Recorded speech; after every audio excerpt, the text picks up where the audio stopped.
ठीक है दोस्तों, तो आपका स्वागत है हमारे यूट्यूब चैनल में। आज के भैया इस लेक्चर में हम क्या देखेंगे कि भैया क्लास 12 की केमिस्ट्री में जैव अणु चैप्टर है, उसमें हम देखेंगे कार्बोहाइड्रेट क्या होता है और कार्बोहाइड्रेट का वर्गीकरण क्या होता है।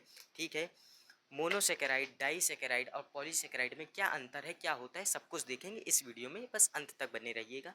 अभी तक आपने हमारे चैनल को सब्सक्राइब नहीं किया तो अभी सब्सक्राइब कर लीजिए। चलिए देखते हैं। सबसे पहले हम देखेंगे कार्बोहाइड्रेट क्या होता है। कार्बोहाइड्रेट ऐसे पॉलीहाइड्रोक्सी यौगिक होते हैं, यानी कि पॉलीहाइड्रोक्सी यानी कि पॉली का मतलब बहुत सारे, हाइड्रोजन और ऑक्सीजन जिनमें उपस्थित होते हैं। ठीक है, वैसे यौगिक होते हैं जिनमें एल्डिहाइड या कीटोनिक समूह उपस्थित होता है, यानी कि एल्डिहाइड या कीटोनिक समूह उपस्थित होता है।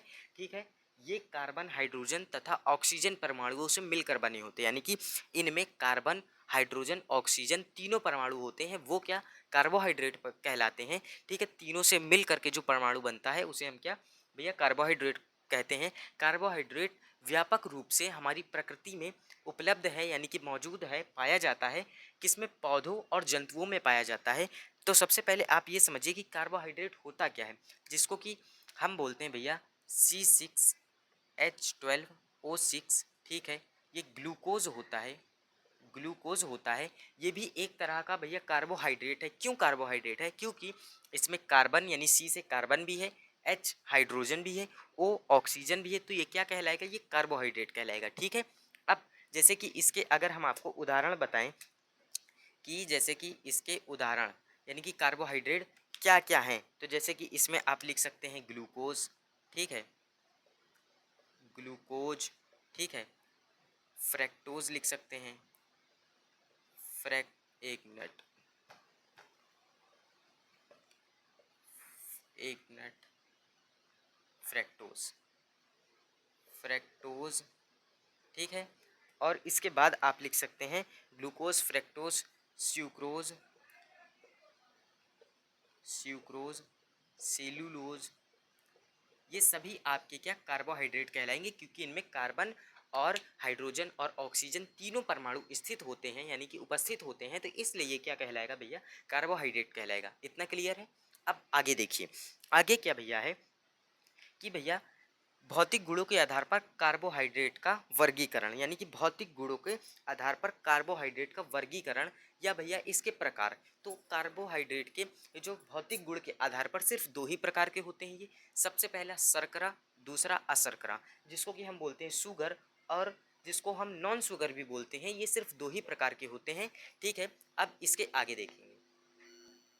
ठीक है, चलिए अब हम उसके आगे देखेंगे। हमने दो प्रकार तो देख लिए कि शर्करा और अशर्करा होती है, लेकिन अब हम देखेंगे कि शर्करा क्या होती है और अशर्करा क्या होती है, इसका कुछ उदाहरण भी देखेंगे।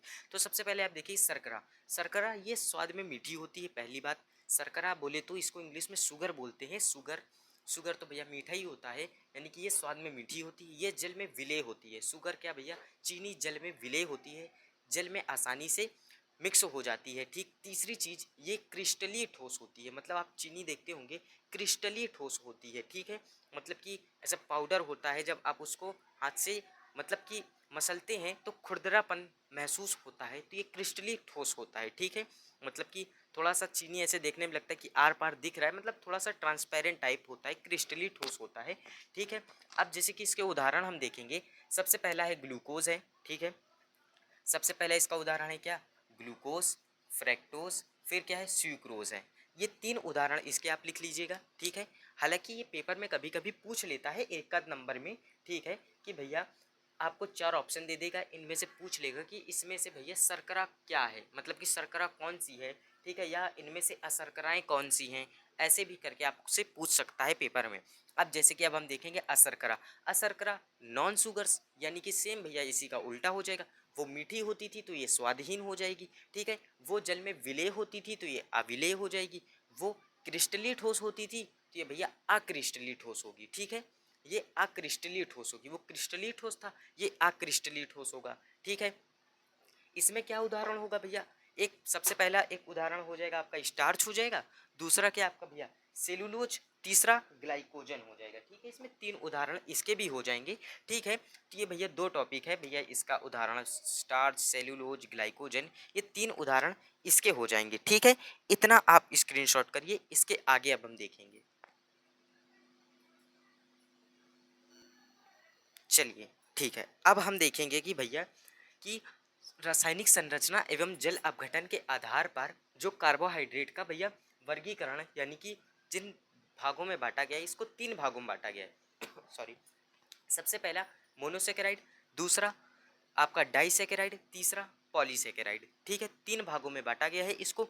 तो सबसे पहले हम देखेंगे कि यहाँ पर ये मोनोसेकेराइड क्या होता है। मोनोसेकेराइड को सरल शर्करा भी कहा जाता है। ठीक है, सरल शर्करा भी कहते हैं। इनका जल अपघटन नहीं होता है। याद रखिएगा कि मोनोसेकेराइड का जल अपघटन नहीं होता है। मोनोसेकेराइड में सामान्यतः 3 से 7 तक कार्बन परमाणु होते हैं। मोनोसेकेराइड जैसे कि ग्लूकोज, फ्रैक्टोज। ठीक है, अब जैसे कि मोनोसेकेराइड का आप सामान्य रासायनिक सूत्र जैसे लिखें, या जैसे कि आप इसके एग्जाम्पल लिखिए। जैसे आप इसका एग्जाम्पल देखेंगे तो सबसे पहले ग्लूकोज, ठीक है, और दूसरा एग्जाम्पल आपका आ जाएगा एक फ्रैक्टोज। ठीक है, एक आएगा फ्रैक्टोज। ठीक है, जैसे कि इसका आप रासायनिक सूत्र देखिए C6H12O6, इसका भी यही होता है C6H12O6। अगर आप यहाँ पर ध्यान से देखें तो कार्बन परमाणु कितने इसने बताए थे, सामान्यतः 3 से 7 तक कार्बन परमाणु होते हैं ना। तो यहाँ पर कितने हैं भैया, सिर्फ 6 हैं।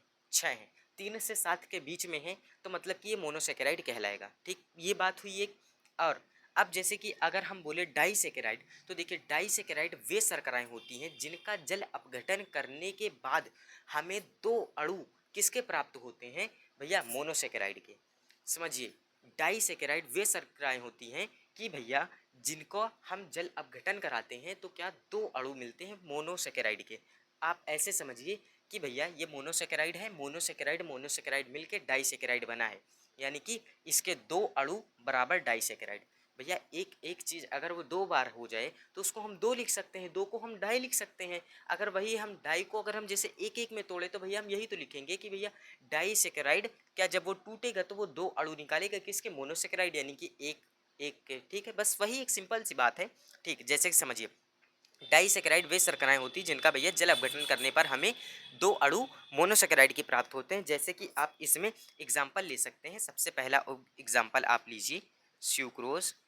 ठीक है, स्यूक्रोज आप एग्जाम्पल ले सकते हैं, ठीक है इसमें। और एक एग्जाम्पल आप, एक मिनट, सुक्रोज है ये, सुक्रोज ले सकते हैं आप, और माल्टोज ले सकते हैं आप। ठीक है, जैसे कि अब आप इसका जल अपघटन करा करके, जैसे आपको विश्वास ना हो या आप चेक करना चाहें तो इसको चेक कर सकते हैं। कैसे, देखिए डाइसेकेराइड यानी कि स्यूक्रोज, जैसे कि हम लेते हैं C12, ठीक है, H22, ठीक है, C12H22O11 का जल अपघटन कराएंगे, यानी कि H2O आपका क्या बनेगा, 2 अणु बनेंगे किसके, मोनोसेकेराइड के। मोनोसेकेराइड अगर आप ध्यान से देखें तो C6H12O6 होता है, यानी कि C6H12O6 होता है। अगर आप ध्यान से देखें तो यहाँ से C कितने थे, टोटल C 12 थे, 6 हमने ले लिए, बचे कितने, C6 बचे। H 22 थे यहाँ पर, ठीक है, हमने 12 ले लिए, यहाँ पर कितने बचे, 10 बचे। ठीक है, 10 बचे यहाँ पर। O 11 थे, यहाँ पर हमने 6 ले लिए, यहाँ पर कितने बचे, 5 बचे। O 5 बचा। अब ये जो जल अपघटन वाला था इसको इसी में ऐड करिए। जब 2 और जोड़ेंगे इसमें, H2 और O को जोड़ेंगे तो ये फाइनली आपका क्या आ जाएगा, C6H12, ये 10 में 2 जोड़ेंगे भैया 12 हो जाएगा। O5 है और एक O और है O6, यानी कि भैया फिर से वही आ गया। चाहे तो आप इसको अलग से ऐसे यहाँ पर लिख भी सकते हैं, यानी कि C6H12O6 ऐसे भी लिख सकते हैं, नहीं तो भैया इसके आगे 2 लिख देंगे तब भी बात वही है। ठीक है, ये भैया इसके 2 प्रकार हुए। ठीक है, अब हम आगे इसका देखेंगे तीसरा प्रकार। ठीक है, चलिए देखिए, चलिए अब हम देखेंगे आगे क्या भैया, पॉलीसेकेराइड। पॉलीसेकेराइड क्या होता है भैया, पॉली का मतलब ही क्या है, एक से अधिक। ठीक है, पॉली का मतलब एक से अधिक होता है। पॉलीसेकेराइड वे शर्कराएं होती हैं जिनका एक अणु, यानी कि सिर्फ पॉलीसेकेराइड का एक अणु अगर उसका जल अपघटन किया जाए तो वो मोनोसेकेराइड के अनेक अणु बना देता है। आप इस बात को ध्यान से समझिए कि मोनोसेकेराइड के भैया अनेक अणु बनाता है। ठीक है, कब, जब भैया पॉलीसेकेराइड का आप जल अपघटन कराएंगे, यानी कि एक अणु पॉलीसेकेराइड का जब आप जल अपघटन कराएंगे तो वो अनेक अणु बनाएगा किसके, मोनोसेकेराइड के। ठीक है, ये अक्रिस्टलीय स्वादहीन, अस्वादहीन मतलब कि ये अक्रिस्टलीय, स्वादहीन तथा जल में अविलेय क्या शर्कराएं होती हैं, ठीक है। ये प्रकृति में सर्वाधिक मात्रा में पाए जाने वाला कार्बोहाइड्रेट है और इसे जैव बहुलक भी कहते हैं। आप इस बात को समझिए, ठीक है, इसे जैव बहुलक भी कहते हैं, ठीक है। उदाहरण के तौर पे आप सेलुलोज को समझिए, ठीक है, सेलुलोज। और एक उदाहरण इसमें और आप ले सकते हैं कि भैया सेलुलोज के साथ आप एक उदाहरण स्टार्च को समझिए, ठीक है। अब जैसे कि इसको हम लोग भैया रिएक्शन के साथ समझते हैं, जैसे स्टार्च है, ठीक है, स्टार्च है। तो अब स्टार्च का भैया फॉर्मूला क्या होता है, भैया सामान्य रासायनिक सूत्र क्या होता है कि जो स्टार्च होता है, स्टार्च का होता है भैया C6, एक मिनट,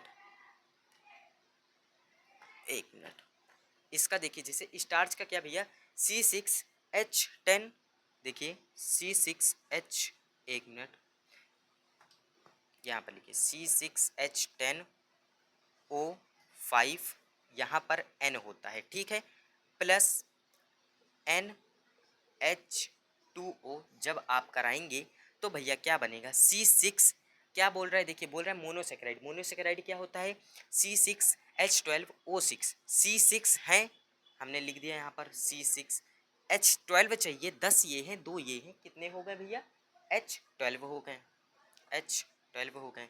O कितने चाहिए 6, यानी 6 चाहिए, O 5 ये है, 1 ये है, O6 ये हो गया और N आगे लगा दीजिए। ये क्या बन गया भैया N का मतलब है भैया ये काफ़ी सारे, ठीक है, अधिक, अनंत, यानी इसको बोल सकते हैं आप, ठीक है। तो ये अनेक अणु देगा, किसके, मोनोसेकेराइड के देगा, यानी कि जब भी आप, चलिए इसको इसको लिख लीजिए आप, ये हो गया आपका पॉली सेकेराइड हो गया, ये आप उसका करा रहे हैं जल अपघटन करा रहे हैं, ये आपको दे रहा है क्या, मोनोसेकेराइड दे रहा है, ये आपको मोनोसेकेराइड दे रहा है, ठीक है। ये सारी चीज़ें हैं जो कि आज के इस लेक्चर में हमने समझा है। अगर आपको आज का ये वीडियो पसंद आया हो तो भैया एक लाइक, एक सब्सक्राइब जरूर करिएगा हमारे इस चैनल को, ठीक है। तब तक के लिए भैया जय हिंद।